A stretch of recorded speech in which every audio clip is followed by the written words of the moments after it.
सबको जय मसीह की। विश्वास करता हूँ कि सबको मेरी आवाज़ अच्छे से आ रही होगी। छोटी सी प्रार्थना के साथ शुरू करेंगे। प्रभु जी, आपका धन्यवाद देते हैं सच्चे समय के लिए जो आपने हमें दिया कि हम आपके सामने मौजूद रह सकें। पिताजी, हम विश्वास करते हैं कि हमारा गीतों का गाया जाना, वचन का पढ़ा जाना, उसे समझा जाना आपके सामने कबूल हो। और प्रभु जी, इस समय जब हम यहाँ प्रार्थना में बैठे हैं तो आप हमारे बीच में मौजूद होंगे। इस समय जब ये मौका मिला है प्रभु जी कि आपके वचन में से कुछ बांट सकूं, तो होने दीजिए प्रभु जी। मेरी ज़बान को आप छूने वाले हो, मेरे मुंह से निकलने वाला हर एक शब्द आपकी ओर से अप्रूव्ड हो पिताजी। सुनने वालों को सुनने के कान और ग्रहण करने का मन दे, और हम जो भी यहाँ सीखते हैं उसे अपनी ज़िंदगी में उतारें और बाहर निकल के लोगों तक बांटने वाले हो सकते। सारी चीज़ें खुदावंद यीशु मसीह के नाम से मांगते हैं, आमीन। एक बार फिर से सबको जय मसीह की। और आज इससे पहले कि वचन की ओर चलें, एक छोटा सा क्वेश्चन है सबके सामने। कौन कौन अपने घर में सब लोगों से प्यार करता है? हाथ उठा सकते हैं। घर में पत्नी से, बहन से, माता पिता से, बच्चों से कौन कौन प्यार करता है? कुछ साल पहले मुझसे ये क्वेश्चन एक प्रेयर मीटिंग में पूछा गया था, और उस समय शायद मैं इस क्वेश्चन की गहराई को नहीं समझ पाया था, तो वो क्वेश्चन भी आपके सामने रख रहा हूँ। आप प्यार कहाँ से करते हैं, दिल से कि दिमाग से? कोई जवाब दे सकता है कि आप प्यार कहाँ से करते हैं, दिल से कि दिमाग से? दिल से दिमाग करते हैं।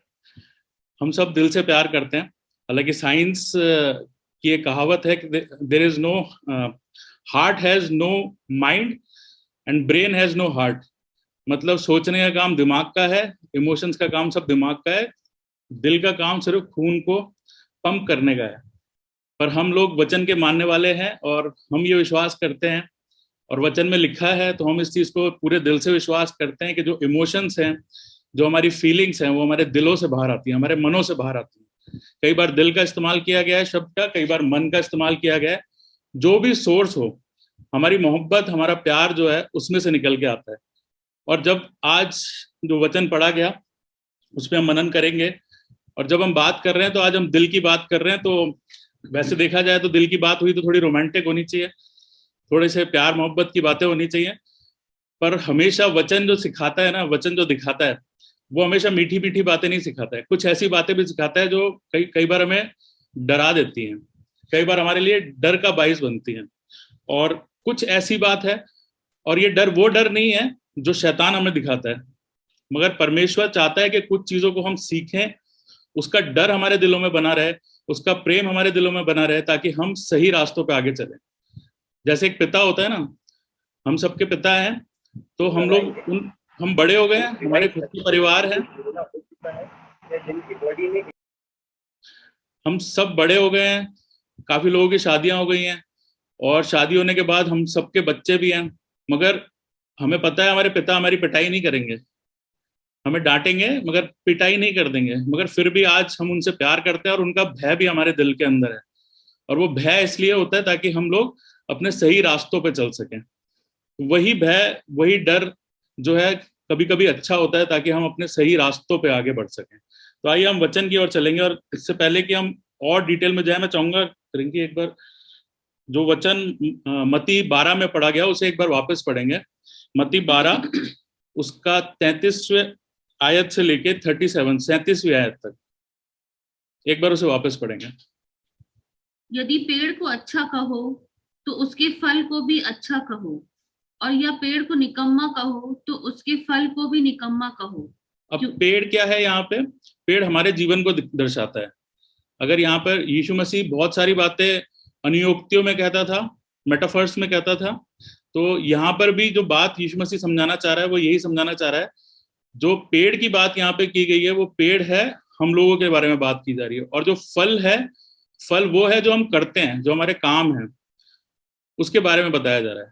आगे क्या लिखा है? क्योंकि पेड़ फल ही से पहचाना जाता है।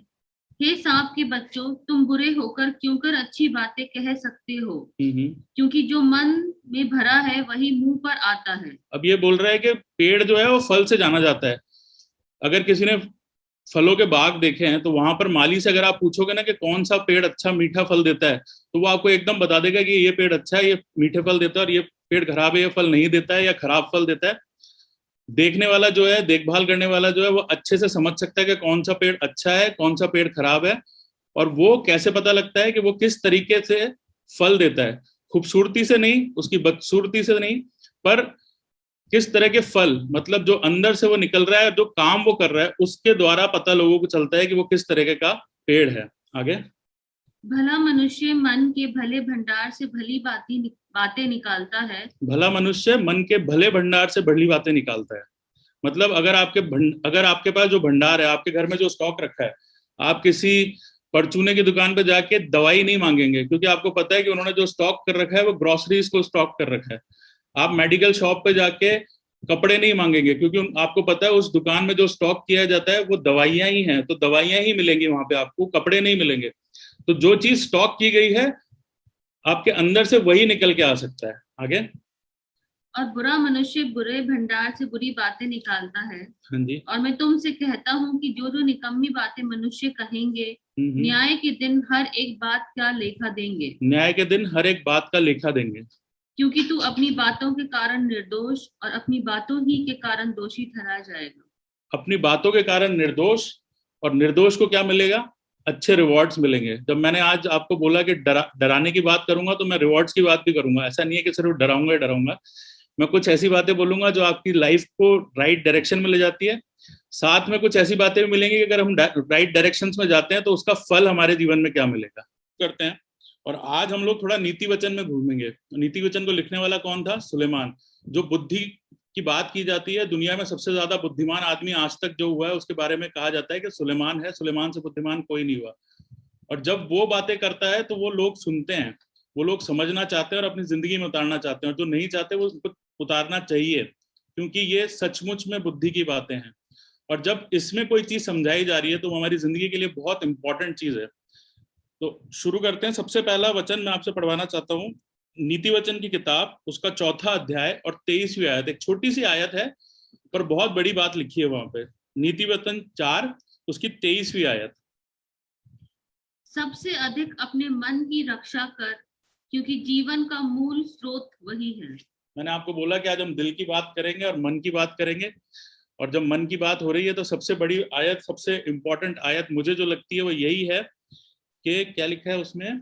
सबसे अधिक अपने मन की रक्षा कर। सबसे अधिक अपने मन की रक्षा कर, मतलब अधिक मत कर या कुछ मत कर, मगर सबसे अधिक, सबसे ज्यादा अगर आपको किसी चीज की रक्षा करनी है तो किस चीज की करनी है?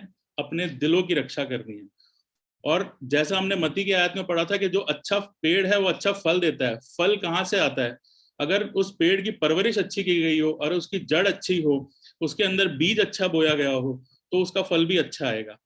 और वो फल जो है वो उसके कामों को दिखाता है, और उसकी जो परवरिश है वो यहाँ पे दिखाती है कि किस तरीके से एक इंसान के अंदर से चीजें निकलती हैं। वो अच्छी तभी हो सकती हैं जब वो पेड़ अच्छे से फले फूले, और वो अच्छी तभी हो सकती हैं जब उसकी परवरिश, उसके अंदर जो चीजें डाली गई हैं वो अच्छी चीजें डाली गई हैं। वो अच्छी चीजें पेड़ के अंदर एक भंडार पैदा करती हैं, और उस भंडार से जो चीजें निकलती हैं वो अच्छी होती हैं। ऐसे ही मनुष्य के अंदर जो चीजें डाली जाती हैं वो उसके दिल में, उसके दिल में घर कर जाती हैं। और जब दिल से जो अच्छी बातें होती हैं वही बाहर निकलती हैं। अगर दिल में खराब बातें डाली जाएंगी तो उससे आप काम कितने भी अच्छे कर लीजिए। कई बार हम देखते हैं कि हमारे आसपास ऐसे लोग हैं जो बहुत मीठा बोलते हैं या बहुत अच्छे अच्छे दिखने की कोशिश करते हैं, मगर उसके बारे में हर कोई क्या होता है, यही बोल रहा होता है कि यार ये बोलता बहुत अच्छा है, काम खराब है इसके, या उसको लोग पसंद नहीं करते। वो इसलिए नहीं करते क्योंकि उसने कोशिश तो की है कि अपने कामों को अच्छा कर ले, मगर जो उसके अंदर भरा हुआ है, उसने अपने मन की रक्षा नहीं की। उसके मन के अंदर जो बातें उपजती हैं वो खराब हैं। और इंसान हो और परमेश्वर तो हमसे ज्यादा समझता है, कोई भी हो ये चीज बड़े आसानी से गेज कर सकता है कि वो मन से कैसा है। और लोग पसंद उसी को करते हैं जिसका मन अच्छा होता है। तो यहाँ पे परमेश्वर जो अपनी बात सुलेमान से कहलवाना चाहता है वो यही है कि सबसे अधिक अपने मन की रक्षा करो। अब दूसरी चीज क्या आती है? जब इंसान गलती करता है, जब अपनी बुराई में पड़ता है, तो वो इंसान यूजुअली मानता नहीं है कि मैंने गलती की है। और सुलेमान बहुत इंटेलिजेंट आदमी है, और वचन लिखवाने वाला तो सबसे ज्यादा बुद्धि का देने वाला है। लिखने वाला सबसे ज्यादा बुद्धिमान है, और वचन जो लिखवा रहा है वो बुद्धि का देने वाला है। तो यहाँ पे किसी चीज को आप मिस नहीं कर सकते। खुदा बाप ने किसी चीज को मिस नहीं किया है, सुलेमान ने किसी चीज को मिस नहीं किया है, तो वो अगली बात जो आपके दिल में उपज रही है ना कि मैं तो अच्छे ही काम करता हूँ, अगली आयत उसको बताती है। क्या लिखा है वहां पे? मेरे साथ निकाल लें, 2 आयतें निकलवाऊंगा। पहले नीति वचन 16 और उसकी दूसरी आयत, the book of proverbs chapter 16 verse 2। क्या लिखा है वहां पे? मनुष्य का सारा चाल चलन अपनी दृष्टि में पवित्र ठहरता है, परंतु यहोवा मन को तोलता है। मनुष्य का सारा चाल चलन अपनी दृष्टि में तो ठीक ही ठहरता है, मगर यहोवा मन को तोलता है। एक बात और बताना चाहता हूं कि बाइबल में अगर कोई चीज रिपीट हो रही है ना, इंजील में आप देखोगे तो क्योंकि वो यीशु मसीह की बातें होती हैं, तो वो उनकी लाइफ की बातें हैं, तो बहुत सारी चीजें रिपीट होती है। मगर उसके बाद अगर आप बाइबल में कहीं पे देखोगे कि कोई चीज रिपीट हो रही है तो बहुत इंपॉर्टेंट है, और परमेश्वर ये चाहता है कि वो चीज मिस ना हो जाए। और जब ये आयत हमने पढ़ी है ना, अब एक आयत और निकालिए, वर्ड टू वर्ड वहां पे सेम लिखा गया, और लिखने वाला वही सुलेमान, लिखाने वाला परमेश्वर। और नीति वचन जो बुद्धि और ज्ञान की बातें करता है वहां पे लिखा गया है। तो मेरे साथ एक और निकाले आयत 21:2, नीति वचन 21:2। अब आप यहाँ पे देख के हैरान हो गए कि जो शब्द वहां लिखे हैं वही यहाँ पे लिखे हुए हैं। क्या लिखा है वहां पे?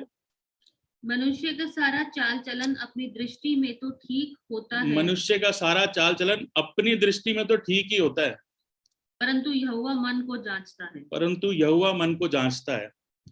अड़ोसी और पड़ोसी में लड़ाई हो गई, मियाँ और बीवी में लड़ाई हो गई, भाई भाई में लड़ाई हो गई। आप एक भाई के पास जाके बैठो, वो आपको ऐसी बढ़िया स्टोरी सुनाएगा कि सारी गलती आपको दूसरे भाई की लगेगी। दूसरे पड़ोसी के पास जाके बैठो, जब वो कहानी सुनाएगा तो वो और भी इंटरेस्टिंग लगेगी, और आपको लगेगा गलती तो सारी सामने वाले की है, इसकी तो कोई गलती नहीं है। हर आदमी जो स्टोरी सुनाता है, आप चोर के पास जाओ, चोर भी बोलेगा मैंने चोरी की तो उसके पीछे बहुत बढ़िया रीजन था, इस वजह से मैंने चोरी की, मैं ऐसे चोरी नहीं करता। बहुत सारे लोग झूठ बोलते हैं, तो झूठ बोल के हमें सेकुलर वर्ल्ड में सिखाया गया है कि अगर एक झूठ से अगर किसी का भला होता है तो वो 100 सच से बेहतर है। बाइबल हमें सिखाती है झूठ झूठ है, जैसे 1 रुपए की चोरी और 1 करोड़ की चोरी बराबर है, वैसे ही सच सच है, झूठ झूठ है। अगर झूठ आप किसी भी वजह से बोल रहे हो, उस झूठ का पाप ही गिना जाएगा, उसको सिन ही माना जाएगा, उसको किसी तरीके से बदला नहीं जा सकता। तो मनुष्य क्या है, जब गलती करता है ना, तो वो इस चीज को कभी नहीं मानता कि मेरी गलती है, मैंने किया है। वो हमेशा कोशिश ये करेगा कि दूसरी चीजों पे, ख्याल हालातों पे, किसी ना किसी चीज पे डाल देगा। मगर मैं आपको बता दूं कि परमेश्वर मन को तोलता है। अगर आपसे गलती हुई है और आपने बिना उस सोच के साथ किया है कि मुझे गलती करनी है, अगर आपके सचमुच में गलती हुई है तो परमेश्वर आपको माफी देने के लिए तैयार है। मगर आप दिल में जानते हो कि आपसे गलती हुई है और वो गलती अगर आप कर रहे हो, तो परमेश्वर से माफी मांगने का हक शायद तब तक नहीं है जब तक आप सचमुच में दिल से उस चीज के लिए रिपेंट करो कि हाँ मैंने जानते बूझते गलती की। परमेश्वर माफ कर देगा तब भी, मगर फिर आपको ये गलती माननी पड़ेगी कि हाँ जानते बूझते मुझसे हुई है। तो पहली चीज हमने देखी कि दिल से बुरी बातें निकलती हैं, दूसरी चीज हमने देखी मनुष्य मानता नहीं है कि हमसे गलती हुई है। अब तीसरी बात आ जाती है, जब आपकी गलती पकड़ी गई, सड़क पे लड़ाई हो रही थी, 2 जनों एक्सीडेंट हो गया गाड़ियों का आपस में, दोनों ने देखा कि कोई आसपास नहीं है, दोनों एक दूसरे पे गलतियां मरने लग गए। अब क्या हुआ कि जैसे ही तीसरा एक व्यक्ति आया और उसने देखा कि यार गलती तो एक्स की है, दूसरे वाले की नहीं है, और उसने गलती उसकी पिन पॉइंट कर दी। हम मनुष्यों के लिए लें कि हम लोगों की गलती पकड़ी गई और ये मान लिया गया कि ये गलती जो है ना ये इसी से हुई है, तो हम फिर पलटी मारते हैं। और पलटी क्या मारते हैं, हम भोले बन जाते हैं, हम ऐसे हो जाते हैं कि गलती से गलती हो गई साहब। तो बाइबल है, लिखने वाला वही सुलेमान है, लिखवाने वाला वही परमेश्वर है जो बुद्धि को देता है। अगली आयत पे आते हैं, क्या लिखा है वहां पे, मेरे साथ निकालें, नीति वचन की किताब में रहेंगे, उसका 24वां अध्याय और दूसरी आयत। यदि तू कहे कि देख मैं इसको जानता ना था, यदि तू कहे देख मैं इसको जानता ना था, तो क्या मन का जांचने वाला इसे नहीं समझता? तो क्या मन का जांचने वाला इसको नहीं समझता? पहले तो आप अड़ गए कि गलती मेरी नहीं है, सामने वाले की है, फिर भी आपकी गलती पकड़ी गई, तो आपने अपने जो मन है ना उसको ट्विस्ट करा दिया, एकदम यू टर्न मान लिया कि साहब गलती से गलती हो गई, मुझे पता नहीं था कि ऐसा होना चाहिए। मगर परमेश्वर हमारे दिलों को जानता है, वो हमारे दिल के से निकलने वाली हर एक सोच को जानता है, वो अंदर क्या उपज रहा है उसको जानता है, और इसीलिए वो कह रहा है कि हमें अपने दिलों की रक्षा करना जरूरी है। इसीलिए वो कह रहा है कि हमारे को अपने दिलों की रक्षा करनी जरूरी है, क्योंकि जो बुराई है वो दिल से ही उपजती है। पहले हमने गलती करने की बुराई की, फिर हमने उसको दूसरे पे थोपने की बुराई की, फिर हमने उससे पलटने की बुराई की। तो बार बार जो बुराइयां है ना वो दिल से ही निकल रही हैं। और परमेश्वर हमारा ऐसा परमेश्वर है, वो हमारी गलती को भी जानता है, वो हमारे मुकरने को भी जानता है, वो हमारे भोलेपन की एक्ट को जो हम करने की कोशिश करें ना उसको भी समझता है। आगे क्या लिखा है उसमें? और क्या तेरे प्राणों का रक्षक इसे नहीं जानता? क्या तेरे प्राणों का रक्षक इस बात को नहीं जानता? और क्या वह हर एक मनुष्य के काम का फल उसे ना देगा? और क्या हर एक मनुष्य को उसके काम का फल ना देगा? काम का फल क्या है? काम क्या हो रहा है? जो बीज हमारे दिल से निकल के आ रहा है, जो बुराई हमारे दिल से निकल के आ रही है, उसका जो फल है वो लोगों को दिखाई देता है। और उस फल का जो भी रिजल्ट है, जो भी पनिशमेंट मिलेगा, उसका रिवॉर्ड मिलेगा, वो परमेश्वर हमको देगा, क्योंकि वो अच्छे से जानता है कि आपके दिलों में क्या उपज रहा है। इसलिए जरूरी क्या है कि हम अपने दिलों को हमेशा उसकी रक्षा करें। यहोवा मन को जांचता है। एक आयत और निकालेंगे मेरे साथ, यिर्मयाह की किताब, उसका 17वां अध्याय और 10वीं आयत। यिर्मयाह 17:10, क्या लिखा है वहां? मैं यहोवा मन की खोजता और हृदय को जांचता हूँ, ताकि प्रत्येक जन को उसकी चाल चलन के अनुसार अर्थात उसके कामों का फल दूं। परमेश्वर क्या जांच रहा है? वो आपके कामों को नहीं जांच रहा है, वो आपके मनों को जांच रहा है। वो जब आपके मनों को जांच रहा है, आप ये मान के चलिए कि आपने बुराई की, उससे पहले जो जो एक्ट है ना बुराई होने का, हमने सोचा कि हम किसी को मारेंगे और मारने पहुंचे, उससे पहले वो गलती हमारी रजिस्टर हो गई। आपने मारा या नहीं मारा वो बात की बात है, मगर जो चीज आपके दिल से निकली वो चीज परमेश्वर ने देख ली, जान ली, समझ ली, और ये भी जान लिया कि ये गलती है, ये सचमुच में आदमी करना चाहता है, और उसको उसने रजिस्टर कर लिया। इसलिए बहुत जरूरी है कि हम अपने दिलों की रखवाली करें। हमारे को अपने दिलों की रक्षा करना सबसे ज्यादा जरूरी है। एक और आयत निकाले जो अभी हमने शुरुआत में सबसे पहले जो रेफरेंस पढ़ा था मती का, उसी में है 37th आयत। 37th आयत। क्योंकि तू अपनी बातों के कारण निर्दोष और अपनी बातों ही के कारण दोषी ठहराया जाएगा। क्योंकि किसी और के कहने से नहीं, किसी और के कामों से नहीं, अपनी ही बातों के कारण निर्दोष या दोषी ठहराया जाएगा। कुल मिला के बात यहाँ पे समझने वाली ये है कि हमें अपने दिलों की रक्षा करनी है। अगर हम अपने दिलों की रक्षा नहीं करते, अगर अपने आप को, दिल को सही ट्रेन नहीं करेंगे, तो हमारे दिल से जो बुराइयां निकलती हैं वो बुराइयां हमारे कामों में झलकती हैं, और वही काम हमारे को सही या गलत के रास्ते पे ले जाते हैं। अब जरूरत क्या है? सबसे पहले जरूरत तो यह है कि हम अपने दिलों को ट्रेन करें, हम अपने दिलों को तैयार करें, अपने मनों को तैयार करें कि उसके अंदर से बुराइयां ना उपजे। जब एक संगीतकार या गीत गाने वाला आता है ना, तो उसको अपनी आवाज सही करने के लिए लगातार रियाज करने पड़ते हैं, अभ्यास करना पड़ता है। क्रिकेट आप खेलते हो, कोई गेम आप खेलते हो, तो आपको लगातार अभ्यास करना पड़ता है, लगातार अपने आप को याद दिलाना पड़ता है कि मुझे ये काम करना है। कई लोग मेहनत से घबराते हैं, तो उन्हें याद दिलाना पड़ता है नहीं, मेहनत करनी पड़ेगी अगर आपको एक्सीलेंस चाहिए तो। बच्चे जब पढ़ाई करते हैं तो उनको अपने आप को लगातार याद दिलाना पड़ता है कि मुझे इतने घंटे पढ़ाई करनी पड़ेगी, तभी मेरा दिमाग ट्रेन होगा और उसके बाद ही मैं रिजल्ट ला पाऊंगा।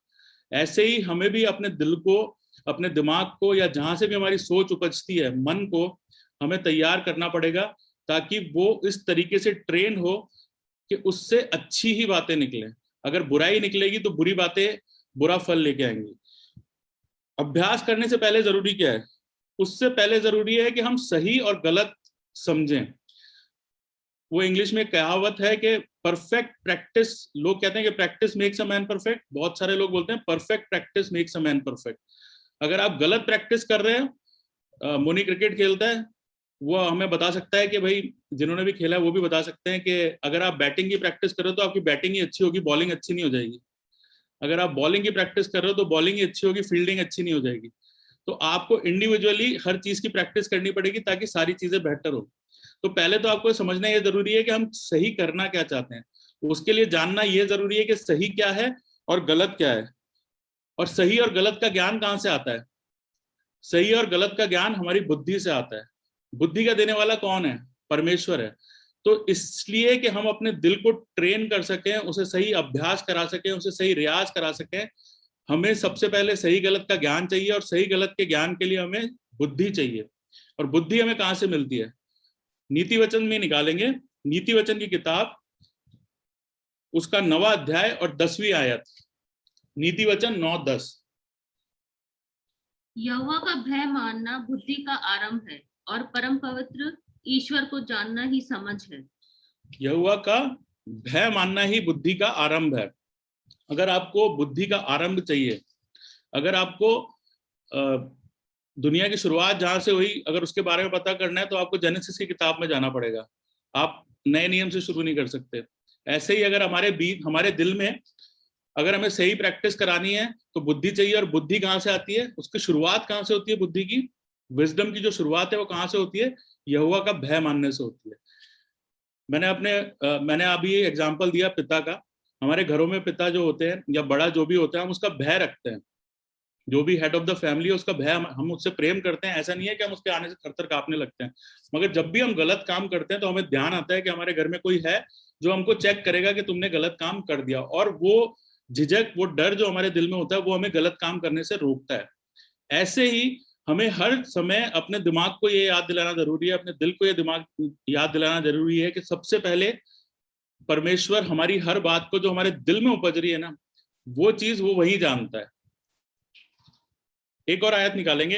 यही जो वर्ड्स हमने पढ़ी कि यहोवा बुद्धि का शुरुआत है, इसी की एक्सटेंशन मैं बोलूंगा कि बुद्धि यहोवा के डर से पैदा होती है, मगर सिखाता कौन है उसके बारे में नीति वचन में निकालेंगे। पहला अध्याय उसकी 7वीं और 8वीं आयत। नीति वचन पहला अध्याय 7वीं और 8वीं आयत। यहोवा का भय मानना बुद्धि का मूल है। बुद्धि और शिक्षा को मूढ़ ही लोग तुच्छ जानते हैं।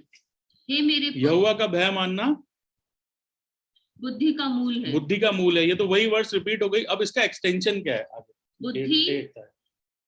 नेक्स्ट आयत। हे मेरे पुत्र, अपने पिता की शिक्षा पर कान लगा और अपनी माता की शिक्षा को ना तज। अपने पिता की शिक्षा पे ध्यान लगा और अपनी माता की शिक्षा को ना तज। बुद्धि आती है परमेश्वर के भय से, और परमेश्वर ने जिम्मेदारी किसको दे दी है? माता और पिता के ऊपर। आज आपकी जिंदगी में जो आप जिस तरह के भी बन रहे हो, जिस तरह के भी आप हो, जो भी काम आप कर रहे हो, वो लोग कैसे पहचान सकते हैं? वो यही बोलेंगे। अगर किसी क्रिकेटर का बेटा क्रिकेटर बन जाता है तो बोलते हैं कि यार ये तो क्रिकेटर का बेटा है, ठीक है ना। अगर कोई सिंगर का बेटा सिंगर बन जाता है तो वो उसके बाप के नाम से जानते हैं कि ये तो उसका बेटा है। कोई एक्टर का बेटा एक्टर बन जाता है तो उसके बाप के नाम से जाना जाता है कि ये उसका बेटा है। क्यों? क्योंकि बाप ने वो तालीम जो उसके पास थी, जो नॉलेज उसके पास थी, जो एक्सपीरियंस उसके पास था, वो उसने अपने बच्चों को दिया है।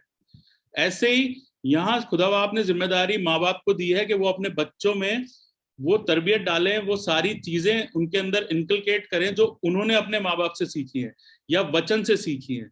वो अच्छाइयां जो उनके पास आई हैं वही आगे ट्रांसफर करें। अब बाइबल किसी चीज को अधूरा नहीं छोड़ती। हमने सीखा कि बुराई कहाँ से आती है? दिल से आती है। दिल के लिए हमने सीखा कि बुद्धि चाहिए, बुद्धि के साथ यहोवा से चाहिए। यहोवा बोल रहा है कि पिता को मैंने सिखा दिया, उससे सीख लेना। अब पिता कहाँ से सीखे उसके बारे में भी बाइबल हमें बताती है। उसके लिए निकाले मेरे साथ व्यवस्था की किताब, व्यवस्था विवरण की किताब, उसका 6ठा अध्याय और 2री आयत। यहाँ पर पिता के लिए उसने वो छोड़ दिया है कि आपके पास माँ बाप कहाँ से सीखेंगे और बच्चों को कैसे सिखाएंगे। क्या लिखा है वहां पे? व्यवस्था 6:2। और तू और तेरा बेटा और तेरा पोता यहोवा तू का, यानी कि आप, अगर आप फादर हैं, हेड ऑफ द फैमिली हैं, तो आपका बेटा, और अगर आपके तीसरी नस्ल आ गई है, पोता आ गया है, पोता पोती आ गए हैं, तो ये उनके लिए भी बोल रहा है। मतलब पिता ने कहाँ से सीखा है? परमेश्वर से सीखा है, वचन से सीखा है। तो यहाँ पर जो एड्रेस किया जा रहा है, तू मतलब अगर आप बाप है तो आपके लिए, अगर आप अभी तक बेटे ही हैं, आपके बच्चे नहीं है तो आपके लिए, अगर आप दादा बन गए तो ये आपके लिए। सबको यहाँ पे एड्रेस किया जा रहा है। तो क्या लिखा है वहां पे?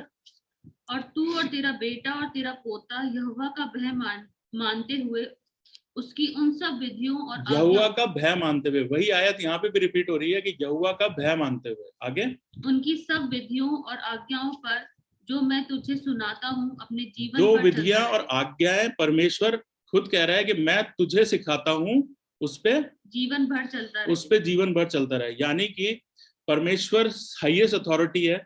उसने हेड ऑफ द फैमिली को कुछ बातें सिखाई है, कुछ विधियां सिखाई है, कुछ लॉज सिखाया है, उसको उसे मानना पड़ेगा। और उसने साथ के साथ ये बोला है कि आपको ये विधियां, ये लॉज अपने बच्चों को भी सिखाने हैं।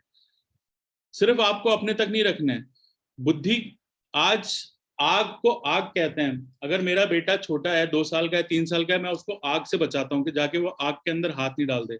या उसके हाथ में कोई छुरी या कोई नुकीली चीज आती है तो मैं उसको बचाता हूँ। उसको नहीं पता कि वो चुभ जाएगी, आग में हाथ डालने से मेरा हाथ जल जाएगा, उसको कुछ नहीं पता है क्या चीज नुकसान है। जिम्मेदारी एज पेरेंट मेरी है कि उसको मैं सिखाऊं कि ये चीजें चुभने वाली है। जब तक वो समझता नहीं है तब तक मैं उसे बचाऊं, और जब वो समझने लगता है तो मैं उसको सिखाऊं कि ये चीज अच्छी है या गलत है।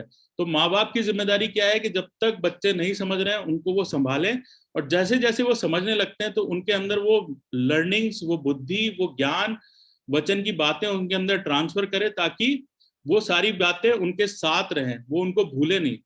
और इसकी इंपॉर्टेंस बहुत ज्यादा है, और इसी में हम आगे बढ़ेंगे तो इम्पोर्टेंस और याद रखने के तरीके भी बताएं। इम्पोर्टेंस क्या है, आप ये समझ लीजिए कि ये इतनी जरूरी चीजें है कि आप इसको भूल नहीं सकते। क्यों? क्योंकि अगर आप ये चाहते हो कि आपके बेटे, आपके पोते, आपके परपोते, आपके आने वाली जनरेशन बचाई जाए, और बचाई जाए किससे? नर्क में जाने से, परमेश्वर के राज्य में एंटर होने से ना रोकी जाए, तो बहुत जरूरी है कि ये सारी बातें आप उन्हें सिखाएं, क्योंकि इन्हीं बातों के द्वारा परमेश्वर के राज्य में एंट्री मिल सकती है। व्यवस्था विवरण की किताब 6ठे अध्याय में रहेंगे और इसकी 6ठी आयत से पढ़ना शुरू करेंगे कि परमेश्वर ये बता रहा है कि ये कितनी इंपॉर्टेंट चीज है कि कैसे कैसे करके तू अपने बच्चों को ये चीजें सिखाना। 6ठी आयत से शुरू करेंगे। 6ठी आयत में क्या लिखा है? और ये आज्ञाएं जो मैं आज तुझको सुनाता हूँ, ये आज्ञाएं जो मैं आज तुझको सुनाता हूँ, वे तेरे मन में बनी रहे। मन में बनी रहे। कहाँ से निकलती हैं अच्छाई बुराई की बातें? दिल से, मन से, जो भी सोर्स है वो कहाँ से निकलती हैं? वो मन से निकलती हैं। और परमेश्वर यहाँ क्या बता रहा है? ये बातें जो मैं तेरे को सिखा रहा हूँ, किसको सिखा रहा है? पिता या हेड ऑफ द फैमिली या माता पिता को वो सिखा रहा है कि तुम्हारे मन में बनी रहे। और क्या सिखा रहा है अब आगे? आगे क्या लिखा है? और तू इन्हें अपने बाल बच्चों को समझाकर सिखाया करना। और अपने बाल बच्चों को समझा के सिखाया करना। आगे क्या लिखा है? और घर में बैठे छुट्टी के दिन हो, आराम से सो के उठे, और कोई काम नहीं है, दिमाग में और कोई काम नहीं चल रहा है, आप घर पे बैठे हो, तब सिखाया करना। आप फ्री हो के ऑफिस के काम से आ गए हो, स्कूल से आ गए हो, साथ में बैठे हो, तब सिखाया करना। और कब सिखाया करना? मार्ग पर चलते। घर से आप निकलते हो, घूमने जाते हो, कहीं बाहर निकल रहे हो, तो मार्ग पे चलते हुए भी सिखाया करना। आगे लेटते उठते। जब वो लेटता है, रात को सोने से पहले हम सब दुआएं करते हैं, हमें सिखाया गया है मसीह परिवार में कि सोने से पहले दुआ करनी है, तो रात को सोते टाइम भी उसको सिखाया करना। और जब वो उठता है सुबह, तब भी उसको बातें सिखाया करना। ये इतनी जरूरी बातें हैं कि दिन के किसी शेड्यूल को छोड़ा नहीं गया है। हर टाइम आपको अपने बच्चों को ये सारी चीजें, हमें भी रिमाइंड करानी है अपने आप को, और बच्चों को भी रिमाइंड करानी है कि ये सारी चीजें उनके जीवन में आए। आगे क्या लिखा है? और इन्हें अपने हाथ पर चिन्हानी करके बांधना। और इन्हें अपने हाथ पर चिन्हानी करके बांधना। चिन्हानी करके बांधना मतलब उन बातों को इतना जरूरी है याद रखना कि जैसे हाथ हम लोग बात करते टाइम हिलाते हैं, जैसे भी हम किसी से हाथ मिलाते हैं, तो वो सारी चीजें अपने हाथ जब मेरी आंखों के सामने आए तो वो ध्यान रहे मुझे कि मेरे को ये बातें, ये आज्ञाएं जो परमेश्वर ने दी हैं, वो मैं भूल नहीं जाऊं। आगे क्या लिखा है? और ये तेरी आंखों के बीच टीके का काम दे। और आंखों के बीच टीके का काम दे। टीके का काम क्या होता है? अगर कोई आदमी मंदिर जाके आया है और उसने टीका लगा रखा है, आप एकदम से उसे पहचान जाओगे कि ये मंदिर जाके आया है, पूजा करके आया है।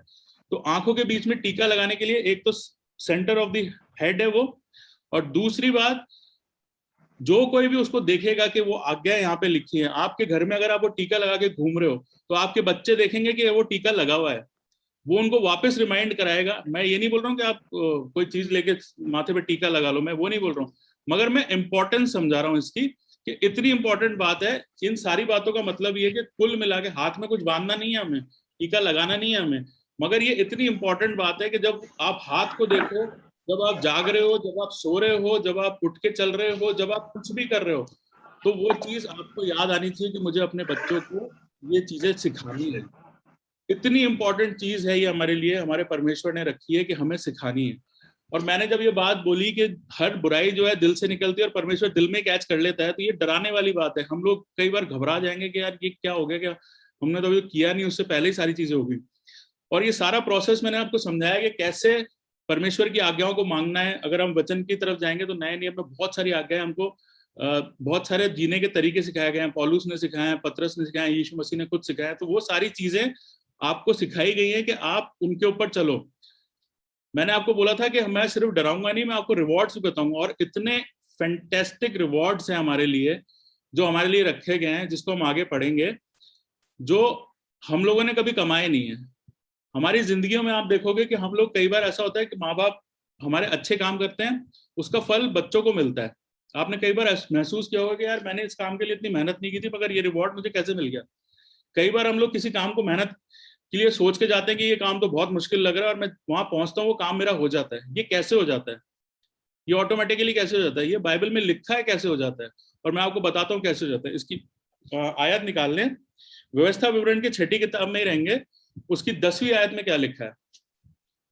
व्यवस्था विवरण 6 और 10 क्या लिखा है वहां पे? और जब तेरा परमेश्वर यहोवा तुझे उस देश में पहुंचाए, उस देश में पहुंचाए, ये इजरायलियों से बात कर रहा है, मगर आशीष ये हम सब लोगों के लिए है। आगे, जिसके विषय में उसने इब्राहिम, इसहाक और याकूब नाम तेरे पूर्वजों से तुझे देने की शपथ खाई, जब वह तुझको बड़े बड़े और अच्छे नगर जो तूने नहीं बनाए। क्या देगा वो तुझे? बड़े बड़े और अच्छे नगर देगा। और इंपॉर्टेंट हाईलाइट क्या है यहाँ पे? जो तूने नहीं बसाए। वो आशीषें जो आपने नहीं कमाई हैं, वो आपकी जिंदगी में अगर आ रही हैं, अगर आपको अच्छी नौकरी मिल गई है, अच्छा प्रमोशन मिल रहा है, ऐसी चीजें आपकी जिंदगी में हो रही हैं कि यार ये कैसे हो गया, मुझे समझ नहीं आ रहा। कई बार ऐसा होता है कि हम लोग यहाँ गवाहियों में भी सुनते हैं कि ये ऐसा हो नहीं सकता था, पर ये हो गया। कैसे हो गया? ये कोई बाय चांस नहीं हुआ, ये कोई प्रोबेबिलिटी नहीं है, ये चांसेस नहीं है। परमेश्वर ने बताया है। आपके लिए किसी ने घर बैठ के दुआ की थी, आपके लिए किसी ने मन्नतें मांगी थी। जब आप छोटे थे तो किसी ने बड़े अच्छे काम किए थे, जिसका फल वो आपको दे रहा है। और क्या लिखा है आगे? और अच्छे अच्छे पदार्थों से भरे हुए घर। अच्छे अच्छे पदार्थों से भरे हुए घर, मतलब आपके घर भरे पूरे रहेंगे। क्यों? क्योंकि आपसे पहले वाली जनरेशन ने खुदा बाप की वो सारी बातें मानी जो उन्हें माननी चाहिए थी। आगे, जो तूने नहीं भरे, जो तूने नहीं भरे, और खुदे हुए कुएं जो तूने नहीं खोदे। कभी किसी ने कुआं खोदा है? छोटा मोटा गड्ढा खोदा है घर पे पेड़ लगाने के लिए धूप के अंदर? मेहनत पता है ना कितनी लगती है एक छोटे से गड्ढे को खोदने के लिए। परमेश्वर ये कह रहा है कि मैं तेरे को खुदे हुए कुएं दे दूंगा, और वो कुएं भी भरे हुए होंगे। किस लिए दे दूंगा? क्योंकि कोई था जिसने आपके लिए दुआ मांगी है, कोई था जिसने आपको अच्छे काम सिखाए हैं, कोई था जिसने अपनी जिंदगी अच्छी जी हैं, और उनका फल वो आपको दे रहा है। आगे क्या लिखा है? और दाख की बारियां और जलपाई के वृक्ष जो तूने, दाख की बाड़ियां और जलपाई के वृक्ष जो तूने नहीं लगाए। अब मैं दाख के बारे में नहीं बोलूंगा, पर ये सारी आशीषें हैं। दाख सब गलत डायरेक्शन में ले जाएंगे, मैं उस तरफ नहीं ले जाऊंगा आपको। मगर ये आशीषों के लिए मेटाफर्स इस्तेमाल किए गए हैं, एग्जाम्पल्स इस्तेमाल किए, इलस्ट्रेशन इस्तेमाल किए गए कि वो पेड़, वो आशीषों के पेड़ जो आपने नहीं लगाए हैं, जिसको उगाने में आपने मेहनत नहीं की, जिसको बढ़ाने में आपने मेहनत नहीं की, मगर आपके माँ बाप ने मेहनत की है, आपके दादा दादी ने मेहनत की है, आपसे पहले वाली पुश्तों ने मेहनत की है, आपको उन्होंने सही राह पे चलना सिखाया, और उन आशीषों का फल आज आपको मिल रहा है। मेहनत किसी ने की थी, अब फल आपको मिल रहा है। ये सब वस्तुएं जब वह दे तो तू खा के तृप्त होगा। और ये सारी वस्तुएं जब आपको मिलेंगी तो आप खा के तृप्त होंगे। तो ये सारी आशीषें, मैं स्वर्गीय आशीषों की बात अभी नहीं कर रहा हूँ। रेवलेशन की किताब प्रकाशित वाक्य 21:4 में एक बहुत बढ़िया आयत है जो मेरे को बहुत पसंद है, कि जब हम स्वर्ग में पहुंचेंगे तो यीशु मसीह परमेश्वर खुद आपके आंसू पोंछेगा, और वहां पे दर्द नहीं होगा, किसी तरह का की परेशानी नहीं होगी। वो तो एक अलग आशीष है। मैं अभी आपको दुनियावी आशीष के बारे में बता रहा हूँ कि आपकी जिंदगी में कठिनाइयां आ सकती हैं, मगर वो सारी सॉल्यूशन के साथ आएंगी, और वो जिंदगी जो आपको मिली है उसमें ऑलरेडी इतनी आशीषें भरी हुई हैं कि आपको किसी तरह की जरूरत और महसूस नहीं होगी। हर चीज आपको तैयार मिलेगी, परमेश्वर का यह वादा है। सिर्फ जरूरत क्या है कि उसके जो रास्ते बताए गए हैं उसको हमें फॉलो करना है। मगर ये सिर्फ सारी चीजें होंगी, जरूरी क्या है कि जैसे हम लोगों ने सीखा है वैसे ही हम अपने आने वाली जनरेशन्स को दें। ऐसा नहीं हो कि हमारे माँ बाप ने, हमारे पुश्तों ने जो अच्छे काम किए उसके द्वारा हमें तो वो आशीष मिल जाए, मगर हमारी कमजोरियों के कारण, हमारी लापरवाहियों के कारण, या हम जो गलत काम कर रहे हैं या भूल गए उसके कारण ऐसा नहीं हो कि हमारी आने वाली जनरेशन को चीज नहीं पहुंच पाए। इसके लिए साथ ही साथ पहले मैंने आपको डराया, फिर मैंने आपको आशीष बताई, अब मैं आपको एक चेतावनी भी दे रहा हूँ, और वो चेतावनी भी हमें इसी बाइबल वर्स में मिलती है। 12वीं आयत में क्या लिखा है? आदि 12वीं आयत। तब सावधान रहना, तब सावधान रहना, कहीं ऐसा ना हो कि तू यहोवा को भूल जाए। कि तू यहोवा को भूल जाए। यहाँ पे यही चेतावनी है कि तेरे बाप दादा जब इजिप्ट से इजरायली निकल के आए, रास्ते भर उनको परमेश्वर ने संभाला, उनको बढ़िया से बढ़िया कनान देश में पहुंचाया जहाँ दूध और मधु की धाराएं बहती थी, अच्छे से अच्छे पेड़ थे, बढ़िया से। आज इजराइल को हम जानते हैं कि उसके पास छोटा सा देश होने के बावजूद उसके पास हर चीज मौजूद है। तो ऐसा देश परमेश्वर ने अपने लोगों को दिया, मगर साथ में एक चेतावनी दी कि ये देश उन लोगों के साथ बना रहे, ये आशीषें उन लोगों के साथ बनी रहे, ये बरकतें जो मैंने आपको दी हैं ये आप लोग, आपकी आने वाली जनरेशंस के साथ बनी रहे। इसकी जिम्मेदारी अब तक हमारे पीछे की जनरेशंस ने निभाई, अब जिम्मेदारी किसकी है कि हम अपनी जिम्मेदारियों को निभाएं। ये बहुत जरूरी चीज है और मैं विश्वास करता हूं कि जब ये चीज हम याद कर रहे हैं तो सबसे पहले मैं समअप करने के लिए बोल दूं कि इसका बेस कहाँ से आता है। बेस इसी चीज से आता है कि हम अपने दिलों की रक्षा जरूर से करें। हमारे दिलों से उपजने वाले ख्याल जो हैं वो हमें नर्क में ले जा सकते हैं, वो हमें बुराई की ओर ले जा सकते हैं। जरूरी क्या है कि हम अपने दिलों का ख्याल रखें।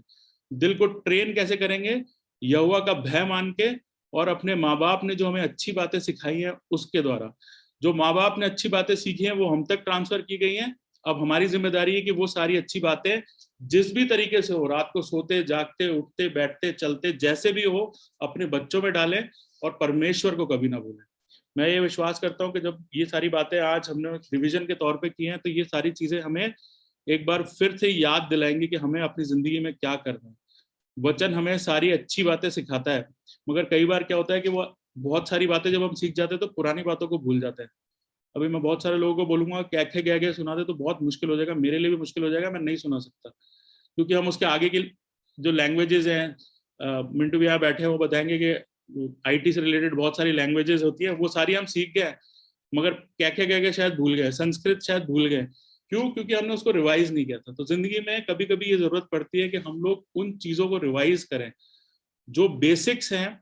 हमारा दिल जहां से सोचें निकलती हैं, जहां से हमारे ख्यालात निकलते हैं, उसको ट्रेन करना बहुत जरूरी है। और हमें बार बार अपने आप को याद दिलाना जरूरी है कि काम नहीं, काम कहाँ से निकल रहा है, कहाँ से शुरू हो रहा है, वहां पर सही करने की जरूरत है।